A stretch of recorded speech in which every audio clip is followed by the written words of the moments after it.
चार धाम यात्रा हो रही थी और उसमें उड़ीसा प्रांत के कुछ वैष्णव गए थे वृंदावन। यात्रा पूरी करने के बाद 84 कोस ब्रजमंडल की यात्रा की और यात्रा विश्राम करके वापस उड़ीसा आ रहे थे। अंतिम रात्रि थी वृंदावन में, बहुत ध्यान से सुनना। और तभी एक वयोवृद्ध थे, उनकी यात्रा सकुशल पूरी हो गई। एक छोटे बालक ने उनकी बड़ी सहायता की। बालक की उम्र 17-18 वर्ष की थी। उस बालक का हाथ पकड़ करके वृंदावन में बोले कि तुमने मेरी इतनी सहायता करी है, मैं तुमसे इतना प्रसन्न हूं, गांव लौटते ही अपनी नातनी का तुमसे ब्याह कराऊंगा मैं। तुम जैसा श्रेष्ठ दामाद नहीं मिलेगा हमारे परिवार को। मैं अपनी पुत्र की पुत्री का ब्याह तुमसे कराऊंगा। गोपाल जी के मंदिर में बैठे थे वृंदावन में। अब उस बालक की कोई ऐसी ब्याह की इच्छा नहीं थी, पर उन्होंने कह दिया तो उसके मन में भी इच्छा प्रकट होगी, चलो अच्छा है, लौट के मेरा ब्याह हो जाएगा, अच्छी बात है। गांव लौट करके जब आए तो गांव में आकर के वो बुजुर्ग ने घर में कहा कि भाई मैंने इसके लिए एक वर ढूंढ लिया है, उसने मेरी बड़ी सेवा करी यात्रा में, उसी से ब्याह होगा। किसी ने आकर के कहा अरे वो तो ऐसा है, उसके परिवार तो ऐसे, उसके दादा ऐसे, वहां हम अपनी बेटी को नहीं भेजेंगे। और घर वालों के प्रेशर में आकर के बेचारे उस वयोवृद्ध ने मना कर दिया। बोले भैया हमारी कोई बात नहीं हुई तुमसे, कोई ब्याह नहीं होगा, वो तो ऐसे ही बोल दिया था हमने आनंद में। और सुनो, हमने बोला ही नहीं है। बालक बोला मैं ब्याह नहीं करूंगा, लेकिन इनसे सत्य तो बुलवा के रहूंगा। उसने पंचायत में जाकर के बात कही। पंचों ने बुला करके कहा, बोले आपने वृंदावन में इससे ऐसा कहा था कि आप अपनी नातनी से इसका ब्याह कराओगे? बोले झूठ बोल रहा है, मैंने ऐसा कहा ही नहीं है। बालक बोला मैं किसी की भी सौगंध खा सकता हूं, इन्होंने कहा है, और देखिए मुझको इनकी कन्या से ब्याह करने की कोई रुचि नहीं है, पर ये सत्य बोले कि इन्होंने ऐसा कहा था। पंचों ने कहा भैया मान जाओ। बोले हमने कहा ही नहीं है। वो अपनी बात पर अड़ गए। पंच अंत में निर्णय पर आए। बोले देखो अब एक ही निर्णय है, या तो तुम स्वीकार करो कि तुम गलत बोल रहे हो, इन्होंने कुछ कहा ही नहीं है, और यदि तुम कह रहे हो कि इन्होंने कुछ कहा है तो प्रमाण दो। किसी तीसरे ने तुम्हारी बात सुनी? उस बालक ने नेत्र बंद किए और उसको वृंदावन के वो गोपाल जी याद आ गए जिनके सामने वो बोल रहे थे। बोला हाँ एक व्यक्ति है जिसने हमारी बात सुनी है। बोले कौन व्यक्ति? बोले जिन गोपाल जी के मंदिर में थे हम वृंदावन में, उन गोपाल जी के सामने इन्होंने कहा था कि अपनी पुत्री का ब्याह कराएंगे। उन्होंने सुनी है बात। गांव के लोग सब हंसने लगे। बोले अच्छा अच्छा अच्छा। तो एक पंच ने मजाक में कह दिया, तो एक काम कर सुन, तू गोपाल जी को लिया, अगर वो आके कह देंगे हम तेरा ब्याह करा देंगे। और वहीं सारी सभा खत्म हो गई, सब अपने अपने घर को चले गए। उस बालक ने सोचा ठीक है गोपाल जी को लाते हैं। लौट करके वृंदावन गया और उन्हीं गोपाल जी के मंदिर में पहुंच गया और गोपाल जी से जाके कहा चलो मेरे साथ। आपके सामने उन्होंने कहा था कि वो अपनी कन्या का ब्याह मुझसे कराएंगे, अब चलिए मेरे गांव में चल करके साक्षी दो। ठाकुर जी तो कुछ बोले ही नहीं, यही खड़े रहे। वो तो मूर्ति मानते हैं, वो कहां बोलते हैं। लेकिन उसकी लगन ऐसी बैठा ही रहा सामने। बोले बोलोगे कैसे नहीं? बोलना तो आपको पड़ेगा, आपको चलना तो पड़ेगा। मैंने बहुत सुना है आप बड़े कृपालु, आप बड़े दयालु, आप बड़े भक्तवत्सल हो। दिखाओ अपनी भक्तवत्सलता, दिखाओ अपनी करुणा, दिखाओ अपनी दयालुता। अर्धरात्रि का समय सो जाता और जैसे उठता, उठ करके फिर गेट खटखटाने लगता। ठाकुर जी चलो ना मेरे साथ, वहां चल के बोल दो ना कि मेरा, उन्होंने कहा था मेरा ब्याह हो जाएगा, मेरा घर बस जाएगा, आपको अच्छा नहीं लगेगा? ठाकुर जी को लोभ दे रहा है। जब उसकी ऐसी सरलता आ गई ना वाणी में, और रुदन करते करते गेट पीटने लगा। भीतर से ठाकुर जी बोले पागल, मूर्ति कोई चल के थोड़ी जाती है। उसने जैसे ही स्वर सुना, स्वर सुनते बोला, बोले मूर्ति बोलती भी तो नहीं है, आप बोले क्यों? बोले मूर्ति बोलती भी तो नहीं है, जब चल के नहीं जाती तो बोलती भी तो नहीं है। और अब तो उसने गेट ही पकड़ लिया। बोले अब आप बोले हो तो मतलब आप चल भी सकते हो, अब तो आपको चलना पड़ेगा मेरे साथ। ठाकुर जी ने किवाड़ खोली, सामने खड़े, बड़ा जिद्दी है भाई, तुम हमको नहीं ले जा पाओगे। ठाकुर जी अब सचल ही हो गए, बिल्कुल मूर्ति वूर्ति सब त्याग दी, सचल हो गए उसके सामने। देखो एक बात मेरी याद रखना, लिख लेना कहीं पर, ठाकुर जी को प्रत्यक्ष प्रकट करना हो तो उसके लिए दो चीजें आवश्यक है। सबसे पहली उत्कंठा। उत्कंठा मतलब व्याकुलता। जैसे प्यासा व्यक्ति पानी के लिए व्याकुल, वैसी व्याकुलता ठाकुर जी के लिए हो तो ठाकुर जी सचल हो सकते हैं। और दूसरा जिद पकड़ लो, ठाकुर जी के पीछे ही पड़ जाओ, हाथ धो के बोलो मिलोगे कैसे नहीं, तो ठाकुर जी मिले। ये दो ही तरीके हैं उनको सचल करने के, बाकी फिर साधन और भी हैं, लेकिन इन दो तरीके से मैंने कई भक्तों के चरित्र में देखा ठाकुर जी सचल हो गए। भगवान बोले देख तू हमको नहीं ले जा पाएगा। बोले क्यों नहीं ले जा पाऊंगा? बोले मुझे बहुत भूख लगती है, 8 बार भोजन करता हूं मैं दिन भर, कहां से खिलाएगा मुझे? बोला मैं आपकी सब व्यवस्था कर दूंगा लेकिन आप मेरे साथ चलो। भगवान बोले बड़ा विचित्र है, तू मतलब केवल अपना घर बसाने के लिए ठाकुर को वृंदावन से उड़ीसा लेके जाएगा?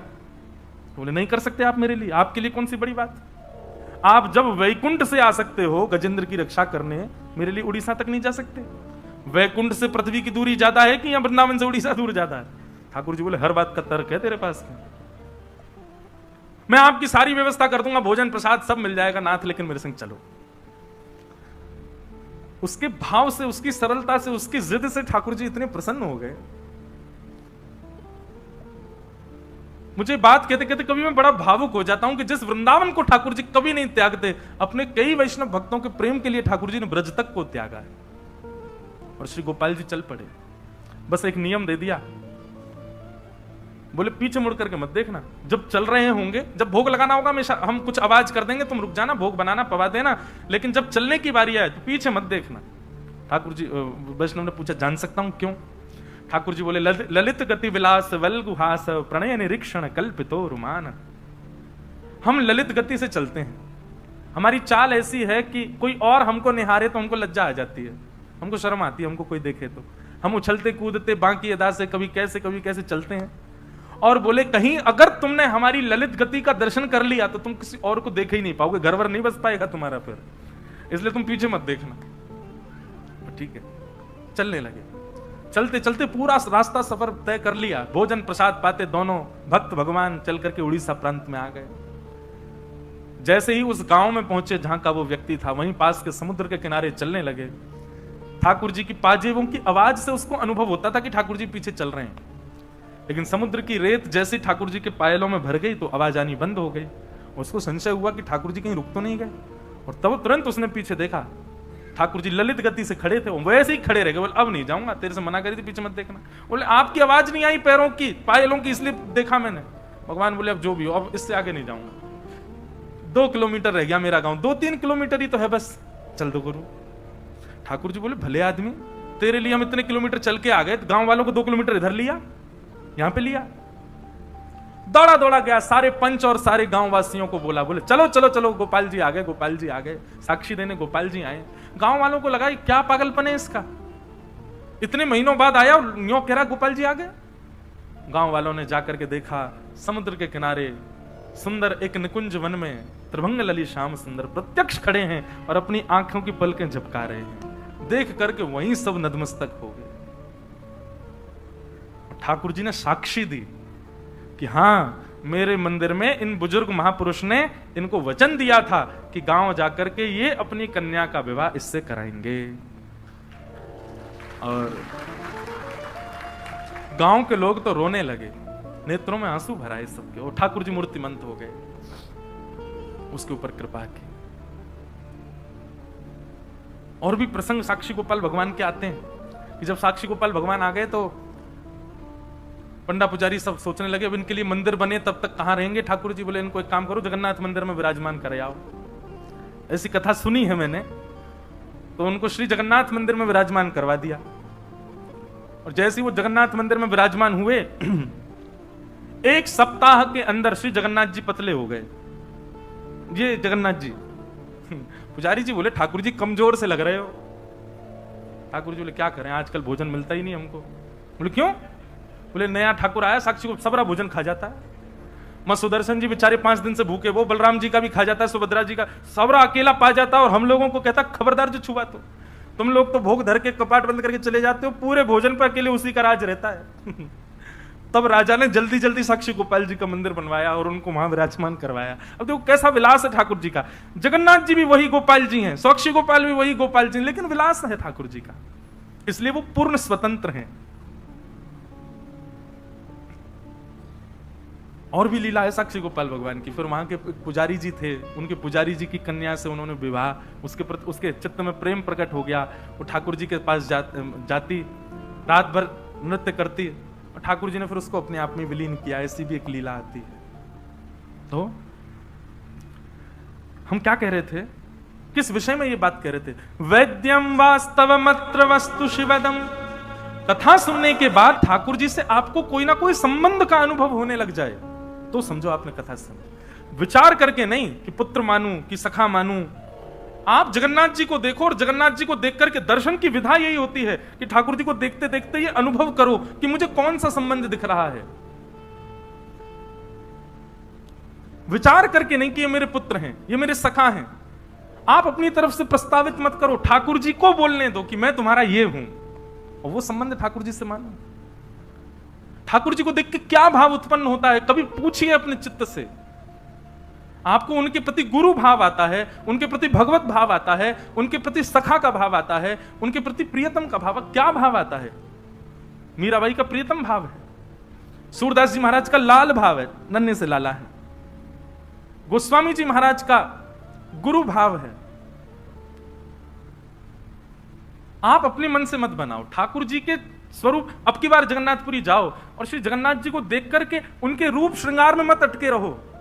देख करके अपने आप से पूछो, ये मुझे मेरे कौन लगते हैं, ये किस रूप में मुझको दिख रहे हैं, इनके प्रति मेरा भाव क्या उत्पन्न हो रहा है। और फिर जो एक क्षण के लिए भाव आएगा उसी भाव को ही वहीं पर प्रस्तावित करके ठाकुर जी को उसी शब्द से पुकारना।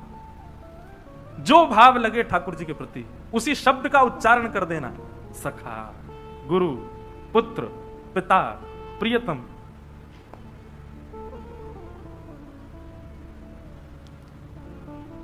ऐसे भाव।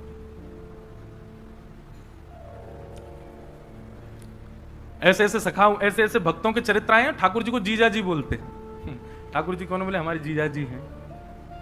अच्छा, बहन कौन? बोले किशोरी जी हमारी बहन है, सीता जी हमारी बहन है, जी हमारे जीजा जी हैं। कैसे कैसे संबंध लोगों के, आप देखो तो सही। अच्छा, पुत्र, पिता, प्रियतम, सखा, गुरु, ये संबंध तो हमने बहुतों के देखे, पर कई ऐसे विलक्षण संबंध हैं, इन संबंधों की भी चरित्र हैं। जैसे ठाकुर जी के प्रति जीजा जी का भाव कितना प्रिय, हम साले हैं, वो हमारे जीजा जी हैं। दूसरा, गुरु शिष्य का भाव, ठाकुर जी शिष्य हैं, हम उनके गुरु हैं। ऐसे भी कई भक्त हुए। एक तो अद्भुत है, बोले क्या? ठाकुर जी हमारे मामा हैं, हम इनके भांजे हैं। क्यों? हमारी माता जी के भैया हैं, हमारी माता जी भाई मानती हैं। अब कोई यहां बैठी हो, वो ठाकुर जी को अपना भाई मानती है, तो निश्चित है उनके पुत्र हो तो उससे बोल दो बचपन में, यही तुम्हारे मामा हैं। और जब जब जगन्नाथ जी के पास जाए तो यही कहते, कहां जा रहे हो? मामा के घर जा रहे हैं, अपने मामा जी से मिलने जा रहे हैं। बताओ, उन बच्चों के जब बच्चे होंगे उनके जगन्नाथ जी कौन लगे? नाना जी। कहां जा रहे हैं? बोले नाना घर जा रहे हैं अपने।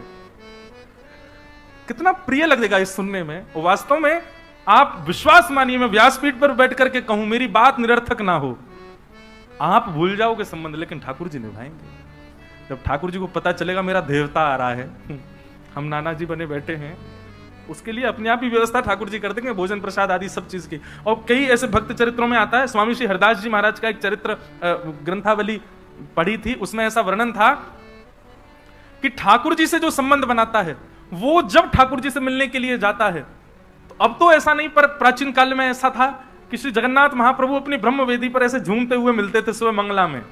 तो पुजारी जी जाके, आज जय जय इतने प्रसन्न क्यों हो? बोले अरे अभी अभी वृंदावन से 5 भक्तों की टोली निकली है जगन्नाथपुरी के लिए, मुझे बड़ी अब उत्सुकता हो रही, कब आएंगे? सुनो, उनके लिए रहने की व्यवस्था कर दो, उनके लिए भोजन प्रसादी की व्यवस्था कर दो, उनके लिए। अब ऐसा क्यों नहीं होता? हमारे प्रेम में ही दूषितता आ गई है, हमारा प्रेम इतना स्वच्छ नहीं बचा। लेकिन आज भी ऐसा लगता है कि आज भी यदि कोई उतना प्रेम उन्माद के साथ जब महाप्रभु जी के पास जाता होगा, आज भी ठाकुर जी झूमते तो होंगे। कभी कभी बंधुओं, धाम ऐसे भी जाओ, कोई व्यवस्था करके मत जाओ, ना होटल की ना भोजन की, ठाकुर जी के भरोसे जाओ। बोले ये खिलाएंगे, ये रुकाएंगे, जहां रुकाना हो चले जाओ बस। इतने सारे एक्सपेरिमेंट लोग करते हैं, ऋषिकेश में जाते हैं, वो करेंगे रिवर राफ्टिंग, जबरदस्ती पैसा देके मौत के मुंह में जाते हो, ऊपर से पहाड़ पे से कूदने वाला, समुद्र में प्रवेश करने, इतने सब पैसा दे करके आप लोग ये सब काम करते हो। एक बार ये भी करके देखो, क्या प्री बुकिंग कुछ नहीं, बस पहुंच जाओ, वृंदावन हो या जगन्नाथपुरी, ना रहने की व्यवस्था करके जाओ ना भोजन की, ठाकुर जी के भरोसे जाओ। बोले नाथ अब हमको बताओ कि आप हमसे प्रेम करते हो कि नहीं। अगर प्रेम आपके चित्त में होगा तो अपने आप कुछ ठाकुर जी ही व्यवस्था करके पवा देंगे, और देखिएगा निश्चित पवाएंगे, निश्चित सुलाएंगे, कहीं ना कहीं व्यवस्था हो जाएगी। और जैसे ही आपके सामने कोई प्रसाद लेकर के आएगा, लो भैया प्रसाद पाओ, किसी कोने में बैठ के इतना रोओगे ना, फिर आपके मन में आएगा कि अब स्वीकार कर लिया। हमको भक्ति केवल करनी नहीं है बंधु, हमको प्रमाण भी तो चाहिए कि नाथ हमसे प्रसन्न है कि नहीं, वो स्वीकार कर रहे हैं कि नहीं।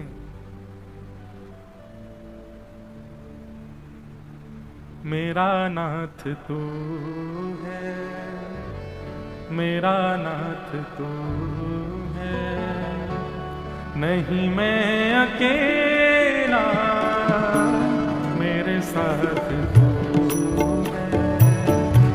मेरा नाथ तू है, मेरा नाथ तू है, नहीं मैं अकेला, मेरे साथ तू है। मेरा नाथ तू है, मेरा नाथ तू है, नहीं मैं अकेला, मेरे साथ तू है। मेरा नाथ तू है, मेरा नाथ तू है, नहीं मैं अकेला, मेरे साथ तू है। मेरा नाथ तू है, मेरा नाथ तू। चला जा रहा हूँ मैं राह पे तुम्हारे, चला जा रहा हूँ मैं राह पे तुम्हारे, चला जा रहा हूँ मैं राह पे तुम्हारे, चला जा रहा हूँ मैं राह पे तुम्हारे। राहों पे आए जो तूफान आंधी, राहों पे आए जो तूफान आंधी, थामे हुए मेरा हाथ तू है, नहीं मैं अकेला, मेरे साथ तू है। मेरा नाथ तू है, मेरा नाथ तू है, नहीं मैं अकेला, मेरे साथ तू है। मेरा नाथ श्री जगन्नाथ महाप्रभु की करताल बजा के गाओ।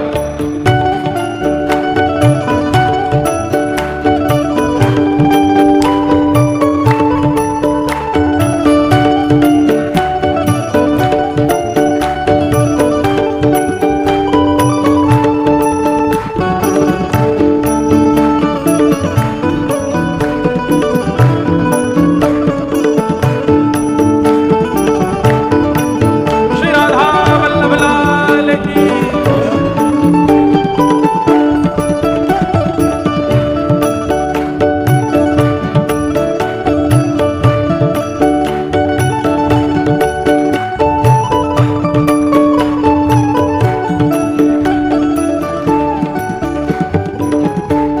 ठाकुर है तू मैं तेरा पुजारी, ठाकुर है तू मैं तेरा पुजारी, ठाकुर है तू मैं तेरा पुजारी, ठाकुर है तू तेरा पुजारी। सबसे सुंदर बात, तेरा खेल हूँ मैं, तू मेरा खिलाड़ी, तेरा खेल हूँ मैं, मेरा खिलाड़ी। ये तो बहुत सुंदर प्रसंग है। ठाकुर जी हमारे संग खेलते हैं। कैसे खेलते हैं? हमें रुवाए करके, हमें हंसाए करके, ये ठाकुर जी खेलते हैं हमारे साथ। हमें पीड़ा देते हैं, हमारे जीवन में संकट देते हैं। ठाकुर जी का खेल है हमारे साथ। देखो, एक बार हमारे गोवर्धन के श्री पंडित गया प्रसाद जी महाराज, उनका चित्र रहता है मेरी कथा में। ये महाप्रभु श्री पंडित श्री गया प्रसाद जी महाराज, आप श्री ठाकुर जी के बड़े प्रेमी। तो आप श्री से किसी ने कही कि बोले बाबा हमारे जीवन में बड़ो संकट दे रखो है ठाकुर जी ने, कहा करें। बाबा उत्तर देते हुए कहते हैं, बोले भैया लाला को खेलवे को स्वभाव है, ये हमारे संग खेल करे लाला तब हमें कष्ट देवे, हमें पीड़ा देवे, हम जो चाहे वहां से विपरीत लीला करे। एक इतनी सुंदर बात पंडित जी महाराज कहते, बोलते ठाकुर जी खेल करें वहां से घबराओ मत। ठाकुर जी से केवल एक बात कहो, ठाकुर जी तुम्हें जैसे खेलना खेलो, लेकिन शर्त ये खिलौना कभी बदलना नहीं चाहिए, खिलौना हम ही रहने चाहिए, हमको कभी बदलनी हो मत। कहीं ऐसा नहीं हो कि भाई एक्स्ट्रा ऑर्डिनरी खिलौना आ गए तो हम छोड़ दिए, नहीं नहीं ठाकुर जी आप चाहे हमें तोड़ो मरोड़ो फेंक दो काट दो बीच में, तो खिलौना हम ही रहने चाहिए, हमको मत छोड़ो। तेरा खेल हूं मैं तू मेरा खिलाड़ी, तेरा खेल हूं मैं। अच्छा एक बात, आपको कैसे पता चले कि ठाकुर जी ने खिलौना बदल लिया? आप जो चाहते हो, जो सोचते हो, जो आजकल बोलते हैं मैनिफेस्ट करो, जो आपने सोचा आपको मिल गया, समझो आप खिलौना बदल चुका है, कोई और आ गया ठाकुर जी के पास। आपने जो योजना बनाई वो योजना पूर्ण हो जाए, जो खाने का मन करे वो व्यवस्थित हो जाए, जो जो आप सोचने लगो वो तुरंत आपके सामने प्रस्तुत होने लगे। संसारी भाव, ठाकुर जी से संबंधी नहीं, संसार का भाव। जो आप सोचो, जो आप विचार करो, जो आप चाहो वो आपको तुरंत मिल जाए, ज्यादा प्रयास ना करना पड़े। समझ जाइए ठाकुर जी ने खिलौना बदल लिया है, अब कोई और है।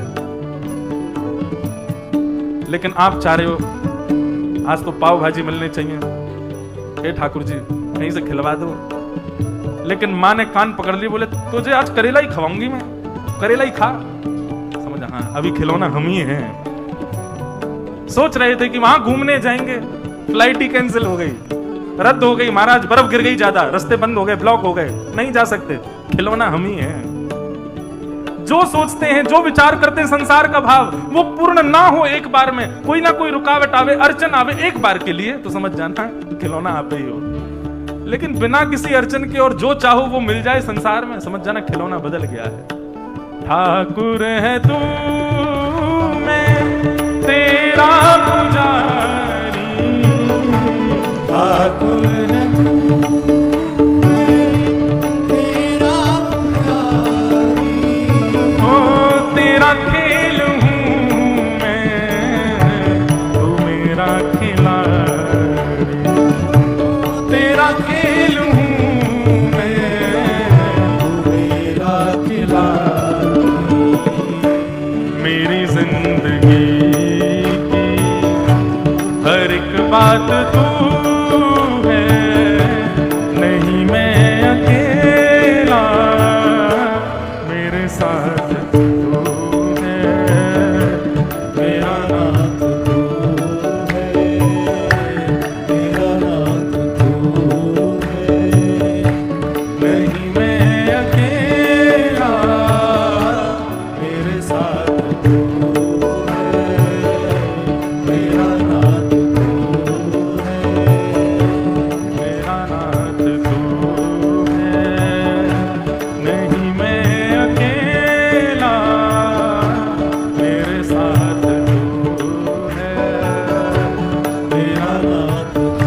जगन्नाथ जय बलदेव, जय सुभद्रा जय लीलाचल धाम, जय जगन्नाथ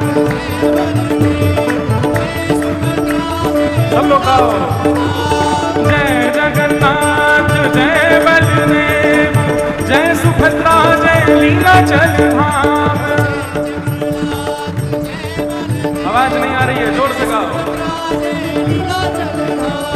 जय जगन्नाथ जय बलदेव, जय सुभद्रा जय लीलाचल धाम।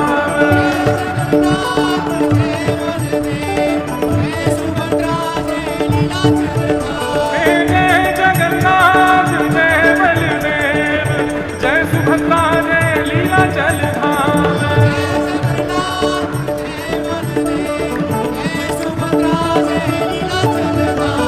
जय जगन्नाथ जय बलदेव, जय सुभद्रा जय लीलाचल धाम।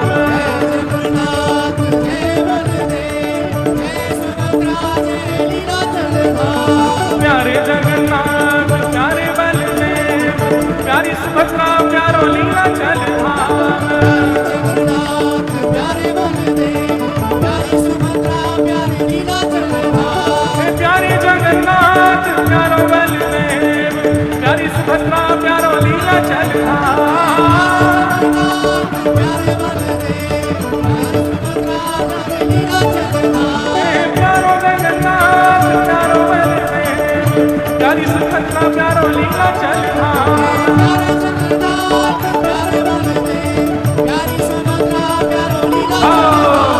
प्यारो जगन्नाथ प्यारो बलदेव प्यारी सुभद्रा प्यारो लीला चल धाम।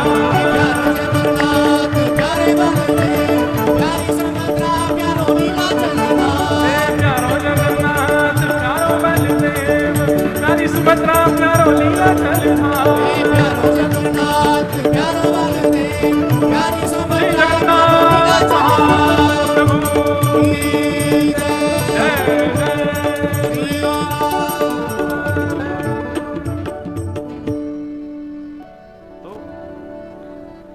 संबंध आप मत बनाओ ठाकुर जी से, ठाकुर जी को बनाने दो आपसे। और ठाकुर जी बना रहे हैं आपसे संबंध, ये आपको प्रथम दर्शन में ही अनुभव हो जाएगा। और प्रथम में ना हो तो अभी समझना अभी शायद हम परिपक्व नहीं है, और परिपक्वता लाओ और भजन बढ़ाओ और कथा बढ़ाओ और सेवा बढ़ाओ, फिर दर्शन करने जाओ। और आपके यहां से तो महाप्रभु जी थोड़े दूरी पर भी बैठे हैं, तो ऐसा तो है नहीं कि रोज रोज जा रहे हो, महीना 2 महीना 3 महीना में जाओ, वृंदावन जाओ, अनुभव करो कि कौन सा संबंध बनना है ठाकुर जी का। और फिर जो संबंध ठाकुर जी आपको अर्पण करें वही संबंध निभाओ। वैद्यम वास्तवमत्र वस्तु शिवदम। अच्छा, आप कहेंगे महाराज जी इसमें सहायता कौन करेगा हमारी? भागवत जी, श्रीमद् भागवत। श्रीमद् भागवत ही आपकी सहायता करेंगी संबंध प्रस्तुत करने में कि कौन सा संबंध व्यवस्थित किया है ठाकुर जी ने। भागवत जी में लिखा है, ठाकुर जी से संबंध कराती हैं भागवत जी। और कैसा संबंध कराती हैं? बोले शिवदम, कल्याणकारी संबंध कराती हैं। वैद्यम वास्तवमत्र वस्तु शिवदम तापत्रयोन्मूलनम श्रीमद्भागवते महामुनि कृते किंबा परैरीश्वर सत्यो हृद्यवरुध्यते त्रिकृतभिः शुश्रूषुभिस्तच्छणा। इस प्रकार श्रीमद् भागवत जी का विषय अधिकारी, संबंध और प्रयोजन। अंतिम बात है प्रयोजन। प्रयोजन यहां पर बताया गया तापत्रयोन्मूलनम। 3 प्रकार के ताप यानी कि संकट आते हैं हमारे जीवन में, उनका उन्मूलन कर देते हैं। आज भी चर्चा हो रही थी सुबह, जहां हमने से कि हमको लगता है भक्त को देख करके कि पीड़ा में है, लेकिन उसको नहीं पीड़ा का अनुभव होता। वृंदावन के संतों को देखते हैं, गोवर्धन में जाओगे तो वहां एक संत है, वो 3 परिक्रमा रोज लगाते हैं गिरिराज जी की। कितनी? आपसे एक ना लगे। कई लोग तो ऐसे महानुभाव हैं, वो 1 परिक्रमा 2 दिन में लगाते हैं। आधी आज लगाया है, आधी कल लगावे जाएंगे। ऐसे गिरिराज जी की 3 संत हैं, एक साथ हाथ पकड़ के परिक्रमा लगाते, 3 परिक्रमा रोज लगाते हैं पर डे। मतलब जैसी तीसरी परिक्रमा होती है, जो बीच का समय बचता उसमें उनको स्नान भी करना है, संध्या भी करनी है, जप साधना भी करनी है, और फिर से परिक्रमा के लिए निकलना है। अब लोग बाग जब उनको देखते हैं तो पता क्या, ओहो कितना कष्ट हो रहा होगा। और ऐसी गर्मी में, अभी आप मौसम देख रहे हैं, हम तो 3-4 दिन पहले घबरा गए थे। राहुल केला में कितने सारे लोग गर्मी के कारण भगवत धाम प्रस्थान कर गए। मैं तो कहा जगन्नाथ जी अभी और कथा करनी है आगे मुझे, पर यह था कि भीतर कथा होगी तो यहाँ ठीक है। भगवान करे जो सूर्य नारायण भगवान के ताप से प्रस्थान कर गए सदगति, उनको श्री महाप्रभु अपने चरणों में दें। इतनी गर्मी, कोई स्थिति नहीं है, कोई चल नहीं सकता। दोपहर के 1-2 बजे सुनसान रहते हैं रोड, पर उन महापुरुषों का अभी भी नियम चल रहा है 3 परिक्रमा का पर डे। पैरों में बोरी बांध लेते हैं, क्योंकि शरीर है, शरीर तो अपना धर्म, उसको विपरीत ले जाओगे तो वो तो छिलेगा भी, वो तो उसके तो उनकी एड़ियां फट गई, पैर फट गए, तो शरीर तो अपना धर्म निभा रहा है। उसके विपरीत जाओगे तो वो तो आपका साथ छोड़ेगा, लेकिन उनकी लगन नहीं छूट रही है, वो अभी भी परिक्रमा लगाते हैं। मैंने दंडवती लगाई थी जब गिरिराज जी की, हम जैसी दंडवती कोई ना लगावे, 6 महीना में दंडवती लगी है हमारी। लेकिन वैसे देखा जाए तो दिन गिनोगे तो दिन तो लगे थे हमको कितने, 15-16 दिन लगे थे। लेकिन 10 दिन पहले लगा गए, फिर बची हुई जो थी वो 6 महीना बाद लगाने गए, क्यों बीच में कथाएं आ गई थी। तो वो महापुरुष तीनों मिलते थे मुझको दंडवती में, और इतने प्रेमी, इतने सुंदर महात्मा।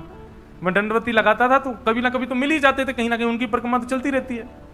तो जैसे ही मैं लेट के दंडवती कर रहा होता था, चुपके से पीछे से आते मेरे पांव छू लेते। मैंने कि महाराज जी ऐसे क्यों करते हो आप? तो बोले आप ब्रजवासी हो, ऊपर से कथाकार हो, ठाकुर जी की लीला सुनाते हो, बताओ दंडवती कर रहे हो, आपको प्रणाम करेंगे तो गिरिराज जी हमसे जल्दी रीझ जाएंगे। वही महापुरुष, वो भी बेचारे इसी, मैं भी यही सोचता था मुझे आज मिलेंगे, कहाँ मिलेंगे। उनको भी रहता था व्यास जी कहाँ मिलेंगे। कहीं ना कहीं थोड़ी बहुत राम राम शाम शाम होती थी। और 10 दिन की परिक्रमा पूरी करके कथाएं आ गई तो मैं तो चला गया। उनको लगा कि परिक्रमा पूरी हो गई व्यास जी की, वो तो गए। 6 महीना बाद मैं फिर आया, अपना वो फॉर्म लेके, वो फॉर्म बिछा बिछा के लगाते हैं ना। जैसी मैंने परिक्रमा शुरू करी, बाबा आए, ओ वो तो महाराज लिपट गए। बोले भक्त तो बहुत देखे, आप जैसा नहीं देखा। 6 महीना नहीं हुए दोबारा परिक्रमा शुरू कर दी। मैंने महाराज जी दोबारा नहीं है, ये पहली चल रही है अभी। महाराज जी बोले फिर तो आपसे गया गुजरा कोई नहीं है, एक परिक्रमा में इतना समय कौन लगाता है। मैंने महाराज जी हम ब्रजवासी ने जरूरत थोड़ी है परिक्रमा लगावे की दंडवती, इतना कष्ट पाने, हम ज्यादा कष्ट में। मैंने कि दुनिया के लोगों को ज्यादा से ज्यादा बहुत मेहनत करेगा तो 12-13 दिन लगते हैं, लगातार है तो 12 दिन में हो जाए। और कोई बहुत तंदुरुस्त हो, बढ़िया हष्टपुष्ट हो तो 3-4 दिन में लगा देता है दंडवती पूरी। मैंने कि बाबा बात ऐसी है कि हमें ब्रजवासी, और हम जब कष्ट में गिरिराज जी देखे ना हमें, तो बेचारे इन्हें बहुत दया आ जाए मुंह पे। 3-4 बार लेटते हैं हम, उसके बाद 1 घंटा आराम करते हैं। मैंने गिरिराज जी बार बार यूं कहते, तू काई को कष्ट पा रहे हो भैया, तू तो आराम कर, बैठो रहे, काई को इतना श्रम कर रहे हो। और दूसरा भाव, मैंने महाराज जी घर आया मेहमान यदि अखर रहा हो तो यूं रहती जल्दी जाए, लेकिन घर आया मेहमान प्रिय लग जाए तो और रुक जाए 2-4 दिन। मैंने कि 5-6 दिन में दंडवती पूरी करके चलो जाऊंगो तो यूं मानूंगो कि गिरिराज बाबा ने होगी जल्दी जा, तू परेशान कर रहा है। मैं 6 महीना तो यहीं पढ़ूं, यहाँ के गिरिराज जी ने पकड़ रखो, तू कहीं मत जा, तू यहीं रहे, मेरे पास ही रहे, तू काहे को जावे कहीं। तो बोले तुम सब ब्रजवासियों पे उत्तर सारे हैं। मैंने कि और नहीं, वो तो यही मारे तो ब्रजवासी। तो 3 परिक्रमा रोज लगाते हैं गिरिराज जी की। अब देखने वालों को तो लगता है कि कितने कष्ट में, हाय राम, पर उनसे पूछो नहीं, परम सुखी, परम आनंद में। तो ये जो बात यहां पर लिखी है, तापत त्रयोन्मूलनम, ठाकुर जी की शरणागति लेने वाले व्यक्ति के ऊपर कष्ट नहीं आते, ऐसा नहीं है, कष्ट आते हैं पर अनुभव नहीं होते, उसको पता नहीं लगते। मैं कथाओं में कहा करता हूं कि भक्ति क्या है, एनेस्थीसिया का इंजेक्शन है। सुन्न पड़ गए हो, फिर चाहे आपको कोई बुरा बोल जाए आपको बुरा नहीं लगता, आपके साथ कोई गलत कर जाए आपको गलत नहीं लगता, आपके साथ कितना भी कुछ अपराध, कितना भी जीवन में संकट आ जाए, आप प्रसन्न नहीं रहोगे, क्योंकि सुन्न पड़ चुके हो। भक्ति का रंग जब चढ़े तब संसार के विषय भोग, संसार की विचलनता आपको विचलित नहीं करती। अच्छा, इसका मतलब ऐसा नहीं है कि आप पूर्ण रूपेण उस चीज से, स्थिति से बाहर आ गए हो, थोड़े थोड़े आओगे लेकिन आ जाओगे।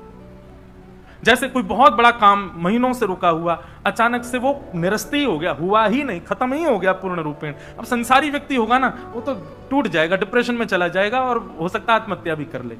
लेकिन वैष्णव क्या करेगा? वैष्णव थोड़ी देर के लिए चिंता में जा सकता है, परंतु फिर से नवीन भाव में आएगा, प्रसन्न हो जाएगा, कोई बात नहीं, ठाकुर जी की यही इच्छा है, प्रणाम करके आगे बढ़ेगा। वो विचलित उस चीज पर ज्यादा विचलन नहीं कर सकता। और माफ कीजिए, कोई भी चिंता जीवन में आवे, यदि वो 1-1.5 घंटे से अधिक आपके सिर पर हावी हो रही है तो आप वैष्णव नहीं हो। 1-1.5 घंटा भी ज्यादा बोल रहा हूं मैं, पर इतनी देर में, थोड़ी देर, कलयुग का समय है ना, मिलावट वाला भोजन करते हैं तो इतना तो हमारा मन शुद्ध नहीं है। तो 1-1.5 घंटा का अवधि लेके चलो। 1-1.5 घंटा में अगर आप चिंता मुक्त नहीं हो रहे हो तो इसका मतलब आप भजन भक्ति भाव किसी में भी पुष्ट नहीं हो। आपको 1-1.5 घंटा 2 घंटे के अंदर उस चीज से निकलना है, तुरंत ठीक होना है, फिर से प्रसन्न होना है, फिर से उठ करके चल देना है, तो समझो क्या वैष्णव। चिंता में पड़े हैं, बिस्तर में पड़े, 3 दिन हो गए नहा ही नहीं रहे, क्या संसार है, अरे सब ऐसे ही है, यूं है, कोई अपना नहीं है, सब ये है, अरे अब तो कोई जीवन की आशा नहीं, मर जाए बस। ये महासंसारी व्यक्ति का लक्षण है।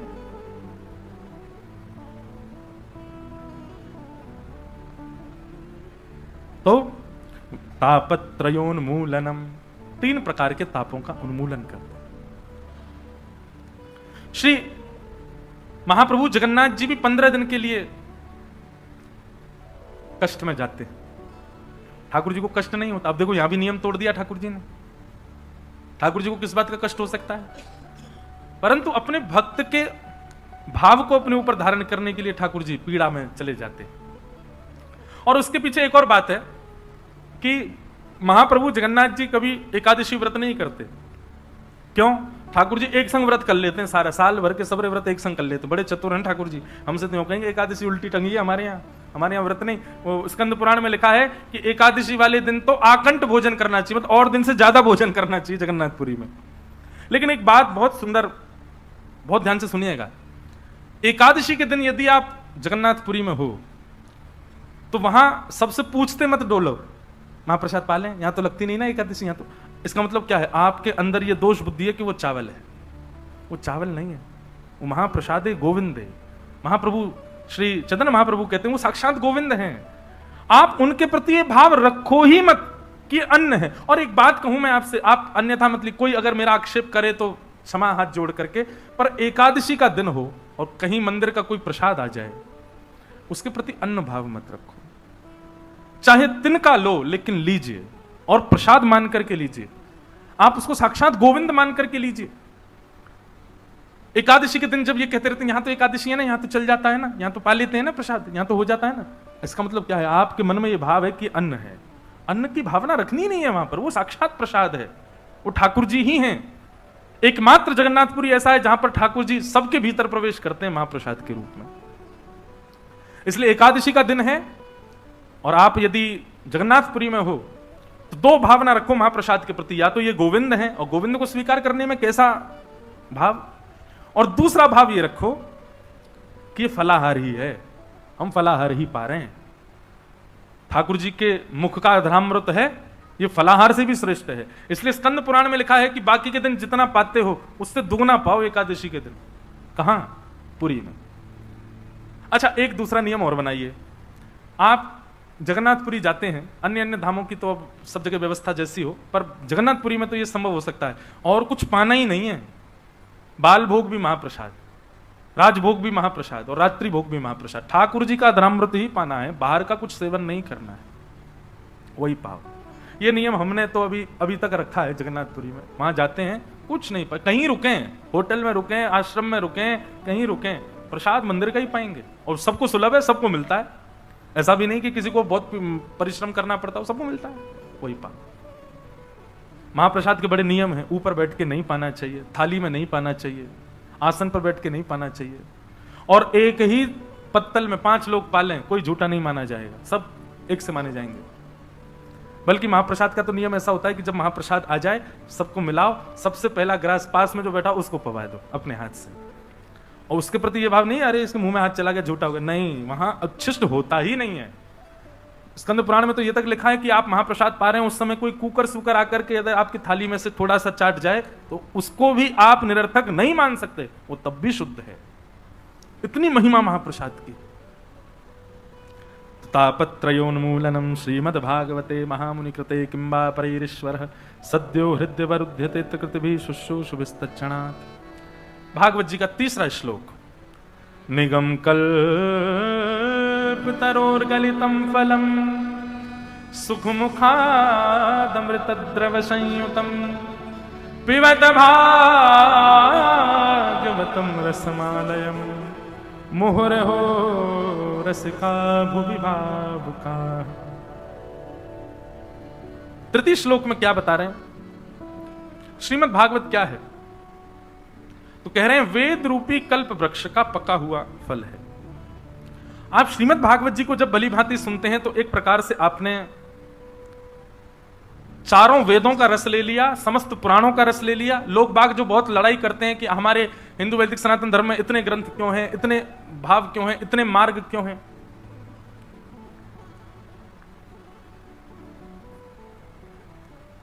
एक बात बहुत ध्यान से सुनिए।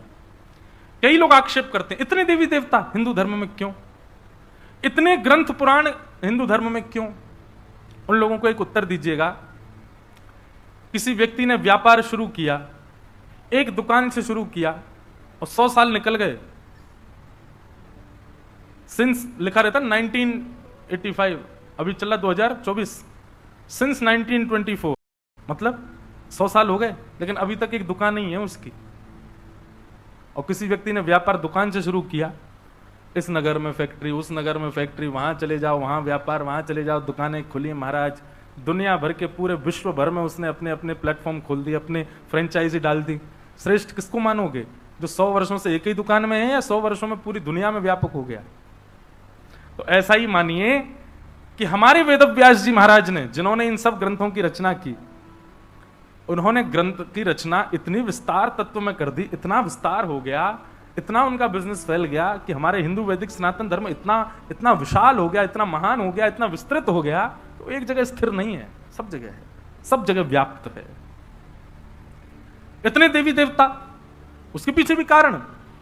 हमारे हिंदू वैदिक सनातन धर्म में कामना पूर्ति करने वाले लोगों के लिए देवता अलग हैं, प्रेम करने वालों के लिए देवता अलग हैं, सेवा करने वालों के लिए देवता अलग हैं, सेवक अर्चना करने वालों के देवता अलग हैं, कभी कभी मंदिर पे प्रतिभाव पूजने वालों के देवता अलग हैं। सबके लिए बहुत सारे ऑप्शंस हैं, कैसे भी रहो लेकिन सनातन धर्म से जुड़े रहो, छोड़ो नहीं अपने रूट्स को, इसलिए इतने सारे देवता। परंतु बंधुओं, यदि आप श्रीमद् भागवत का श्रवण करते हैं तो आपने चारों वेद, उपनिषद, शास्त्र, धर्म, ज्ञान, वैराग्य आदि आदि जो कुछ भी आप कह लो शब्द, उन सब का निचोड़ आपने एक साथ ग्रहण कर लिया यदि आपने भागवत को श्रवण किया तो। क्यों? श्रीमद् भागवत सबका सार तत्व है। निगम कल्प तरोर गलितम फलम, श्रीमद् भागवत फल है। बाकी जितने भी ग्रंथ आदि हैं ये सब वृक्ष हैं। एक वृक्ष है सनातन धर्म, और वही वृक्ष का नाम है निगम, यानी कि वेद। उस वेद रूपी वृक्ष के पके हुए फल हैं श्रीमद् भागवत। रस वृक्ष ने डाला है, फल को वृक्ष ने जन्म दिया है, परंतु क्षुधा निवृत्ति और रस की प्राप्ति फल से ही होती है, वृक्ष से नहीं होती। तो इसलिए श्रीमद् भागवत क्या है? फल है। निगम कल्पतरोर गलितम फलम, श्रीमद् भागवत फल है। इसीलिए मैं कथा में कहा करता हूं कि आप अन्य कोई भी कथा सुनो, अन्य किसी भी मार्ग पर जाओ, आप फल की कामना करो, पर भागवत जी से कभी फल की कामना मत करना कि हमको ये मिल जाए, हमको वो मिल जाए, और कुछ, क्योंकि कुछ मिलेगा ही नहीं। क्यों? ये स्वयं फल है। फल से फल नहीं मांगा जाता, फल से रस मांगा जाता है। फल से क्या मांगा जाता है? रस। यहां तो रस की कामना से आओ, फल की कामना से नहीं। मैं बताया करता हूं, एक जगह मेरी कथा थी तो एक माता जी प्रणाम करने आई मंच पे, 7वां दिन था कथा विश्राम, मुझसे आके प्रणाम, महाराज जी बहुत अच्छी कथा सुनाई आपने। मैंने कहा अच्छा। साथ में उनकी बहू थी, प्रणाम करो महाराज जी, प्रणाम। महाराज जी इसको फल दे दो, हमारे नाती नहीं है। मैंने कहा मैया फल कहां से लाऊं मैं? बोले नहीं, मैं पहले दिन ही आपकी चौकी के नीचे धर गई थी। मैंने कहा अच्छा। मैंने हाथ डाल के देखा, फल निकल आए। बोले आप दे दो, हमारे घर लाला आ जाए, हमारे घर एक संतान आ जाए। फल जब दे रहा था ना, तब मेरे मन में एक बात आई कि इतनी योजना बनाई इन्होंने, मेरे बिना बताए, मुझसे बिना पूछे मेरी चौकी के नीचे फल धर गए। 7 दिन में इन्होंने ये सोच लिया कि वो फल अभिमंत्रित हो गया होगा, अब हमारी बहू खाएगी तो हमारे घर में संतान आएगी। मैंने कहा इतनी योजना इन्होंने इस भाव से बनाई होती कि इस फल को हमारा पूरा परिवार खाए तो हमारे घर में साक्षात ठाकुर जी प्रकट हो जाएं, हमारे घर में भक्ति प्रकट हो जाए, हमारे घर में वृंदावन प्रकट हो जाए। ऐसी परिकल्पना नहीं की इन्होंने। इतनी सब योजना बना करके भी मांगा संसारी। व्यक्ति कितनी योजनाएं बना लेता है संसार की प्राप्ति के लिए। इसकी 1% योजना भी यदि भगवत प्राप्ति की कर लेना, उसको ठाकुर जी मिल जाएंगे। लेकिन ये नियम बन चुका है हम लोगों का, हम संसार के लिए योजना बनाते हैं, ठाकुर जी के लिए नहीं। अरे हम तो भूल ही गए, आज बहुत सारे प्रश्न आए थे। अभी प्रश्न जो इनमें उचित हो उनके उत्तर दे दें। महाराज जी प्रणाम। कर्म बड़ा या भक्ति बड़ी, आप इन दोनों को अलग क्यों मानते हो? कर्म भक्ति युक्त होकर के करना चाहिए। इन दोनों में बड़ा छोटा मत कीजिए कि वो बड़ा है ये छोटा है। कर्म करिए, नाम जपते चलो, ध्यान धरते चलो, हर समय कृष्ण का ध्यान धरते चलो, काम की वासना को मिटाते चलो, कृष्ण गोविंद गोपाल गाते चलो। आप स्कूल में पढ़ते हो, कॉलेज में पढ़ते हो, यूनिवर्सिटी जाते हो, जॉब करते हो, बिजनेस करते हो, भक्ति युक्त होकर के करो ना सारे काम। आप उन दोनों को अलग अलग क्यों, उनका डिवाइडेशन क्यों कर रहे हो? उनको डिवाइड क्यों कर रहे हो? उनको अलग अलग क्यों मानते हो? लेकिन फिर भी आप अलग मानते हो तो कर्म प्रधान विश्व रचि राखा, कर्म प्रधान है। एक बार को यदि जगन्नाथपुरी जाने का अवसर मिल रहा हो, लेकिन बहुत बड़ा कोई काम, आपका कर्म बीच में रुक रहा हो, तो कर्म को प्रधानता देने वाले को तो रुक जाना चाहिए, कर्म को पहले करना चाहिए। लेकिन जिसके लिए ठाकुर जी सर्वोपरि हैं, उसको तो सब तज हरि भज, सब छोड़ो, जाओ ठाकुर जी के पास, ठाकुर जी संभाल लेंगे अपने आप। लेकिन फिर भी इन दोनों को अलग मत मानिए, ये दोनों एक ही हैं, एक ही नहीं है। भक्ति युक्त होकर के कर्म करना चाहिए, अलग नहीं है। मन को शुद्ध करने कैसे? ये 7 दिन मैया और मैया भैया जितने भी भेजा है, 7 दिन किसके लिए हम लोग बैठे हैं? मन की शुद्धि के लिए ही बैठे हैं। यहां जितने विषय बताए जा रहे हैं, विचार बताए जा रहे हैं, वो सब मन की शुद्धि के लिए ही है। फिर तीसरा इन्होंने कहा भक्ति मार्ग में आगे कैसे जाएं? अगर मन भटक जाए तो क्या करें? सब साधन यही बताए जा रहे हैं, इन्हीं को सुनते जाओ और सुनिए। कल से आप सब लोग एक डायरी और पेन लेके बैठा कीजिए, कथा में जो सूत्र आपको बढ़िया लगे तुरंत उसको लिख लिया कीजिए, तो ये इतने प्रश्न नहीं आएंगे मन में। और जिसका संशय हो वो संशय को रखे ना, प्रश्न जरूर पूछे।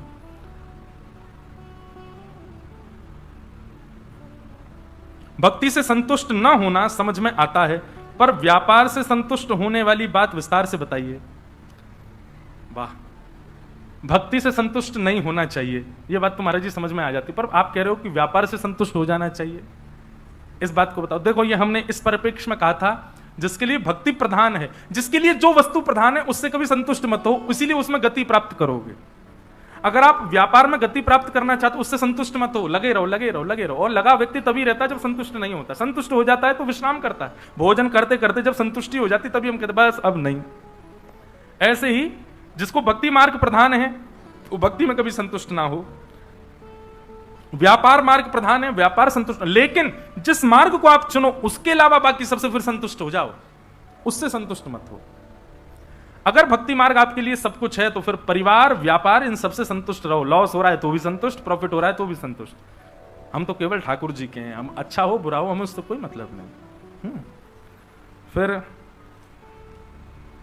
दया और कृपा, इसमें डिफरेंस क्या है? दया मानव करता है, गुरु करते हैं, कृपा ठाकुर जी करते हैं। कृपा मानव का अधिकार नहीं है।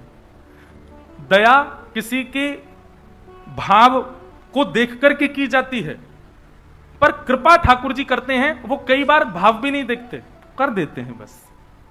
कृपा का अधिकार मानव का नहीं है, तो ठाकुर जी का है। दया और कृपा में यही अंतर। दया किसे मिलती है और कृपा किसे मिलती है, दोनों में श्रेष्ठ क्या है? बात श्रेष्ठ स्पष्ट यही हो जाती है कि दया मानव करता है, कृपा भगवान करते हैं। दया मानव किसी की स्थिति देख करके करता है, पर ठाकुर जी कई बार स्थिति भी नहीं देखते फिर भी दया कर देते हैं, कृपा कर देते हैं। फिर